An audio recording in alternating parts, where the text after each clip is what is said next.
The hum of the ship's engine beneath my feet is a constant reminder of what I've lost. The bar is quiet, the soft clink of glass against metal, the only sound that rises over the low murmur of the crew members scattered around, nursing their drinks and their memories. Some of them sit in silence, others speak in hushed tones, the weight of years in their voices. But we all have one thing in common, an empty look in our eyes, as though we've seen too much and learned too late. The memories keep us company now, whether we want them to or not. I sip my drink, the bitterness somehow matching the taste of failure on my tongue. I can't help but think back to the way it all began. My hands tighten around the glass, and I wonder if this is how it ends. I never imagined I'd be reduced to this, survivor of a lost cause, trying to drown the memories of a time when my people were at the top of the galaxy. We, the virality, were the most advanced civilization in existence. We were creators, architects, conquerors of knowledge. Our world was a paradise, free from predators, free from hardship. We had evolved in peace, with no threat to our survival. Our species had no natural enemies, no predators to fight, no forces that could challenge us. Our evolution was linear, a steady rise to power and wisdom. Every advancement we made came from thought, not from struggle. We knew peace. We were peace, and we thought we could bring that peace to others. Then we found Earth. At first we saw the humans as little more than a curiosity, a small, primitive species in the middle of a vast and empty space. They were weak, their technology underdeveloped, their society still in the clutches of war and chaos. We, the mighty virality, thought we could help them. We thought we could elevate them, show them the right way to live, and guide them to a brighter future. We gave them our technology, our knowledge of the stars, our peaceful ways. We thought we were helping, that we were doing the right thing, but we couldn't have been more wrong. We didn't understand them. Not really, you see, why we had evolved. In a world where we had no predators and no threat to our survival, the humans came from something completely different. They were prey. Their ancestors had lived in a world where they were hunted, where every step they took was a battle for survival. They came from a place where the strong devoured the weak, where conflict was a constant companion. The humans were born from struggle, from the need to fight for survival, and from their evolution. They had developed a fierce instinct to protect what was theirs. We thought that because we were peaceful, because we had no predators in our world, we were the superior species. But the humans had learned something we never understood. They had learned to survive in the face of danger, to thrive in chaos. They had learned the art of warfare, not from a desire to dominate, but because it was their only choice. They had learned to outthink, outlast, and overpower any obstacle in their way. Survival was not a matter of peace to them. It was a matter of instinct, and they did not want peace. They wanted control. They wanted to choose their own fate. They did not want us to shape them in our image. They rejected our gifts, our technologies, our ways of life. And for that, we punished them. It started small. At first, it was a few whispers, some subtle signs of resistance, but soon it grew into something bigger, something more dangerous. We didn't understand at first. Why wouldn't they accept our help? Why wouldn't they be grateful? We tried to teach them our ways, to show them how superior our technology was, how much more peaceful our way of life could be.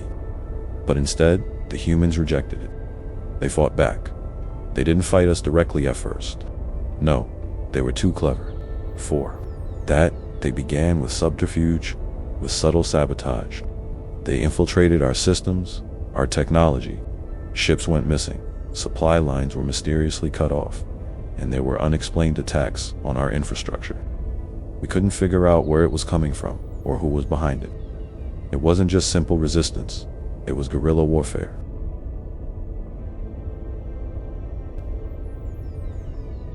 And then we began to see the pattern.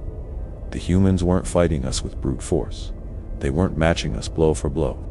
No, they were playing a long game. They wore us down, piece by piece, targeting our weakest points, exploiting every vulnerability in our systems. We were too arrogant to understand it at first. We thought we could crush them with our superior strength, but they had something we didn't: They had the instinct to survive. They didn't need to fight us head-on. They didn't need to match our power. Instead, they used guerrilla tactics, striking when we were weakest, using our arrogance against us. We tried to force them into submission, tried to remind them who we were, but it only made them more determined. They used our own technology against us, their minds working in ways we couldn't comprehend. They adapted quickly, learning how to fight smarter, not harder.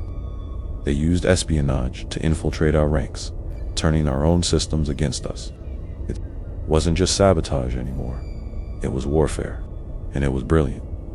By the time we realized what was happening, it was too late. The humans had already begun to rise up in full force. It wasn't just a few isolated groups of resistance. It was a rebellion, a full-scale revolt. They attacked our cities, our outposts, our fleets. They didn't fight with overwhelming force. They fought like wolves. They isolated their targets, wore us down, and attacked when we were weakest. They broke us, and when we tried to suppress them, when we tried to control them even harder, they fought back even harder. We didn't understand how they could be so determined, how they could be so resourceful, but we were about to learn that the humans had evolved differently than us. They didn't just survive, they thrived on adversity. It was in their nature. They didn't just fight to win, they fought because they had to. They had learned how to outwit predators, how to wear down the strongest opponents, how to hunt in packs and isolate their prey. They didn't need brute strength. They just needed time and patience. But there was more to it. As humans evolved, they didn't just survive, they formed bonds. They learned from wolves or predators of their past. Over time, humans and wolves evolved side by side. The wolves, with their pack mentality, were not simply predators. They were survivors. And the humans, over centuries, adopted the same strategies. Humans became pack animals, two hunting, working together, protecting one another. It was in their bones, in their blood. Humans had learned the art of the hunt. They had learned to wear out their prey, to stalk it patiently, to strike when the time was right. In many ways, they had become like wolves, ruthless and cunning, with an instinct for survival that was almost primal. And that's when it all fell apart. We tried to crush them, but they were already too strong. They had broken our systems, our infrastructure, and our resolve. The virality, the masters of the galaxy, had been humbled by a species that was once nothing more than a curiosity. We surrendered, and they didn't just enslave us. They didn't imprison us. No, they did something worse. They made us their equals. They didn't just defeat us. They took everything we had and stripped it away. They didn't need to conquer us. They simply replaced us. And we learned the hardest lesson we could never underestimate. A species that has been shaped by survival. And that wasn't the end. A few years later, there came a race of invaders from another galaxy, fierce and powerful beyond anything we had ever seen. They thought they could wipe out the human resistance easily. They thought they could crush this primitive species as easily as they had crushed others. But the humans, they didn't just resist.